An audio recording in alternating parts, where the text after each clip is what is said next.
a paz do Senhor Jesus. Vamos começar mais um cafezinho com Jesus, amém? Graças a Deus, estamos aí nessa peleja, irmãos. Estamos aí todos os dias lutando para conquistarmos a vitória, né? Já gravamos aí o quarto de guerra 1, o propósito. O quarto de guerra 2, a oração. Quarto de guerra 3, o jejum. E o quarto de guerra 4, a fidelidade. Hoje nós vamos gravar o quarto de guerra 5, amém? A persistência, amém? Hoje nós vamos falar da persistência e aprender um pouco com ela. Eu meditei na palavra do Senhor e peguei aqui 3 textos para que eu pudesse ensinar a você certas coisas. Nós temos que ter certos limites, sabe? E os limites que nós temos que ter é no pecado. Adorar a Deus, não. Adorar a Deus, você pode adorar a Deus de qualquer maneira, em qualquer canto. Certo que em alguns lugares não pode, mas você pode adorá-lo em espírito e em verdade. Amém? Pega a sua Bíblia e abre ela comigo em Mateus capítulo 6 e verso 6. Mateus 6, 6. Amém? Louvado e santo é o nome do Senhor. Enquanto você procura, quero muito, mas muito mesmo que vocês aprendam, entendam e estejam juntamente conosco a todo momento, a toda hora, a todo dia, aprendendo cada vez mais a palavra de Deus. Mateus capítulo 6 e verso 6, ele tem o título da nossa campanha, dos nossos estudos, né? Que fala que quando tu entrares a orar, entre no teu quarto, teu aposento, e fechando a tua porta, ora teu pai que está em oculto, e teu pai que vem secretamente te recompensará. Se você buscar, vai receber. Amém? Mas aí a gente vai esmiuçar algumas coisas aqui para a gente entender um pouco mais sobre campanhas, lutas, pelejas, guerras. E nossa luta não é contra a carne, mas contra os espíritos malignos. Eles estão querendo nos atrapalhar, nos afastar de Deus e destruir nossa família. A Bíblia diz que Jesus veio para dar vida e vida com abundância, mas o inimigo veio para matar, roubar e destruir. Portanto, qual dos dois você vai escolher? Você tem que decidir. Você não pode ficar em cima do muro, você não pode ficar pensando assim, eu estou com Deus, mas às vezes eu estou lá. Às vezes eu estou lá, às vezes eu estou com Deus. Não, você tem que tomar uma posição, decisão. Amém? Então, o título hoje é Quarto de Guerra Persistência. Tem que continuar. Mas está difícil, irmão. Tem que continuar. Irmão, mas parece que não vai dar certo. Tem que continuar. Irmão, aquilo lá não tem mais jeito, não. Tem que continuar. Amém? A primeira coisa que eu quero falar com você foi uma luta que aconteceu entre um homem carne contra um espírito. Mas esse espírito era bom. Mas vamos entender o que aconteceu. Lá em Gênesis capítulo 32, vamos lá. Primeiro livro da Bíblia, Gênesis capítulo 32, e verso 24 a 29. Nós vamos ler aqui do 24 ao 29. Jacó, porém, ele tinha descido para o val de Jaboque. E quando ele desceu para o val de Jaboque, ele teve uma peleja ali, né? Parece que já estava tudo marcado para aquele encontro. Todo crente, toda pessoa tem que ter um encontro com Deus. E muitas das vezes, temos que ter esse encontro no val de Jaboque da nossa vida. Alguma coisa tem que mudar. Sabe o que Jó disse uma vez? Antes eu só te conhecia de ouvir falar. Hoje meus olhos te veem. Lógico, ele não estava vendo Deus na cara dele ali, não. Mas ele estava vendo Deus de outras maneiras. Está entendendo? A visão espiritual dele estava ficando aberta. Então a gente só conhece Deus de ouvir falar. Chega, não chega, irmã? Irmão, chega, né? A gente tem que ter esse compromisso com Deus e encontrar Deus em tudo. Deus pode se parecer para você, Deus pode aparecer sim, Deus pode aparecer para você num sorriso de uma criança, mas só que você não consegue ver essas coisas. Às vezes Deus está falando com você na boca de uma criança e você não escuta. Então, Jó disse, antes eu te conhecia de ouvir falar, mas hoje meus olhos te veem. Então nós temos que ter esse encontro igual Jacó teve. Vamos ler? Vamos lá. Gênesis 32, 24 a 29. Jacó, porém, ficou só e lutou com ele um varão, até que a alva subia. E, vendo que não prevalecia contra ele, tocou a juntura de sua coxa. E se deslocou a juntura da coxa de Jacó, lutando com ele. E disse, deixa-me ir, porque já a alva subiu. Porém, ele disse, não te deixarei ir, e se me não abençoares. Olha o que Jacó disse para o anjo: não te deixarei ir, se me não abençoares. E disse-lhe: qual é o teu nome? E ele disse: Jacó. Então disse: não se chamarás mais o teu nome Jacó, mas Israel. No verso 28, nasceu Israel. Pois como príncipe lutastes com Deus e com os homens e prevalecestes. E Jacó lhe perguntou e disse: dá-me, peço-te, a saber o teu nome. E disse-lhe: por que perguntas pelo meu nome? E abençoou ali. Por que esse anjo estava falando que Jacó lutou com Deus e com os anjos? Jacó, desde quando ele nasceu, ele lutou, ele segurou no calcanhar do seu irmão. A vontade daquela criança de ser alguém, de lutar, começou dentro da barriga da mãe. A Bíblia fala que os dois irmãos, Jacó e Esaú, eles brigavam, sabe? Eles se mexiam demais dentro da barriga da mãe. Duas nações estavam brigando dentro da barriga da mãe. Ali, quando ele nasceu, ele lutou, porque o irmão não dava valor pela primogenitura. Ele lutou, conquistou a primogenitura.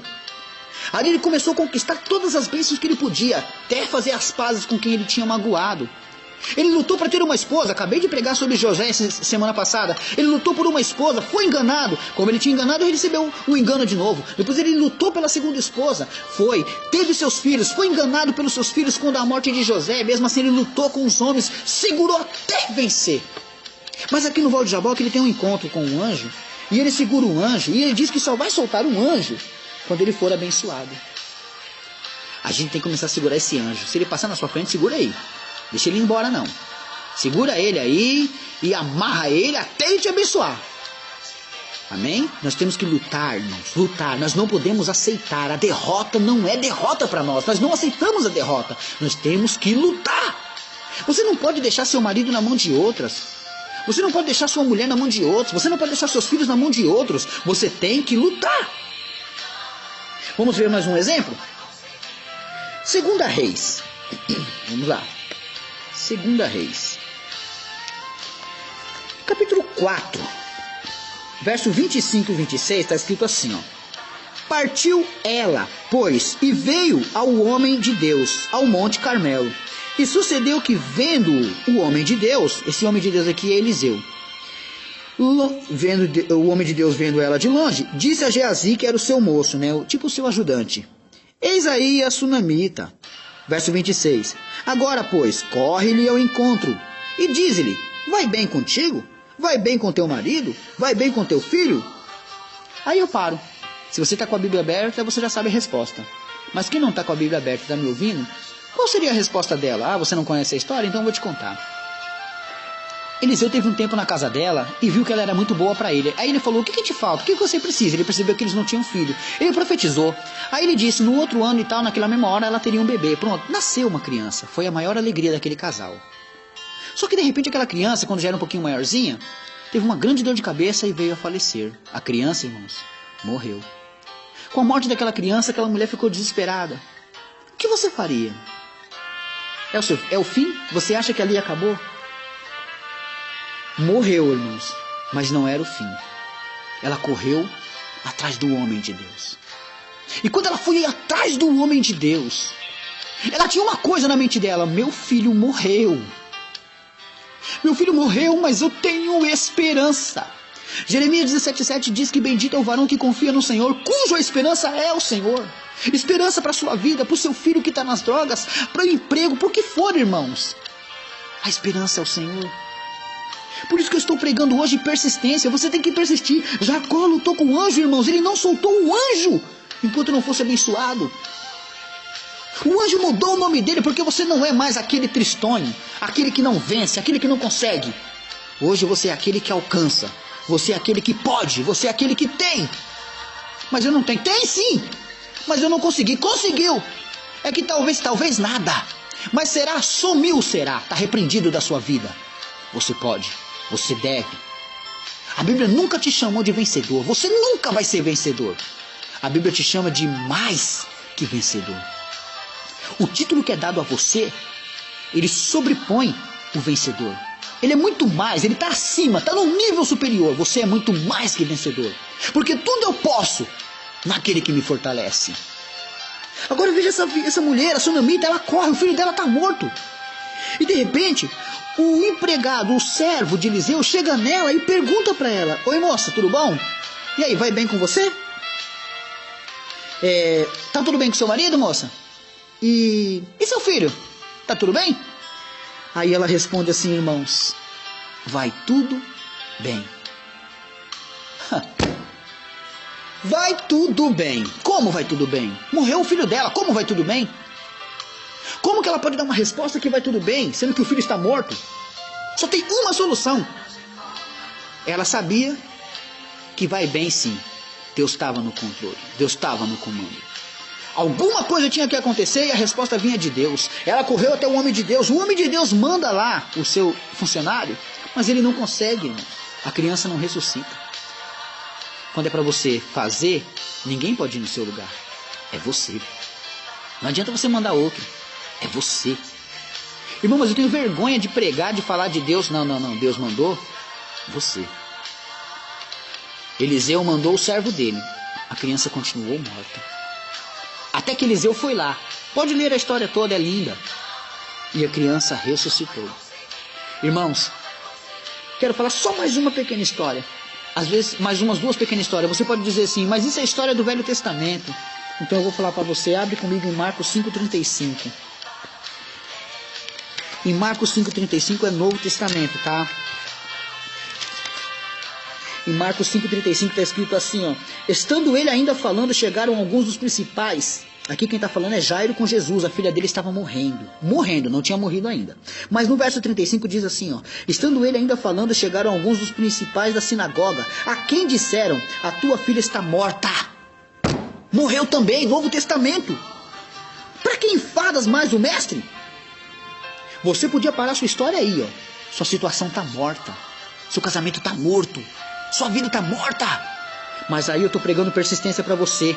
Existe o verso 36. Aleluia! Se não existisse o verso 36, eu não teria como pregar para você hoje. Depois, no verso 36, Marcos 5:35 e 5:36. Eles dizem, não enfadas mais o mestre, a sua filha está morta. Ele podia desistir, dar as costas e ir embora. Sua situação, minha irmã, está morta, não tem solução. Meu irmão, está morto, não tem solução. Até chegar o verso 36, onde Jesus, tendo ouvido essas palavras, disse ao principal da sinagoga, não temas, crê somente. Aleluias. E a criança estava viva. Não temas não, irmãos, o que falam para você. Creia somente. Creia somente. Você tem que entender que as circunstâncias da vida podem te atrapalhar. Lá em Lucas 18, 2, eu quero ler, vamos lá? Lucas capítulo 18, estou com um pouquinho de tempo ainda. Lucas 18, 2. Está escrito assim, Jesus dizendo, havia numa cidade um certo juiz que nem a Deus temia, nem respeitava o homem, havendo também naquela mesma cidade certa viúva, e ia ter com ele dizendo, faze-me justiça. A mulher queria, ela persistia, contra o meu adversário, e por algum tempo não quis, mas depois disso consigo, ainda que não temo a Deus, olha o juiz falando, ainda que não temo a Deus, nem respeito aos homens, todavia, com esta viúva me molesta, hei de fazer-lhe justiça, para que, enfim, não volte a me importunar mais. E disse o Senhor, ouviu o que diz o injusto juiz? E Deus não fará justiça para os seus escolhidos, que clama a Ele de dia e de noite, ainda que tardio para com eles? Digo-vos que depressa lhes fará justiça. Quando, porém, vier o Filho do Homem, porventura acharás fé na terra? Então você tem que persistir. É o que eu estou pregando hoje. Essa mulher aqui, ela foi procurar um juiz que não tinha medo nem de Deus e nem do homem. Quer dizer, ela já podia falar assim, nem vou procurar justiça, não adianta. Não.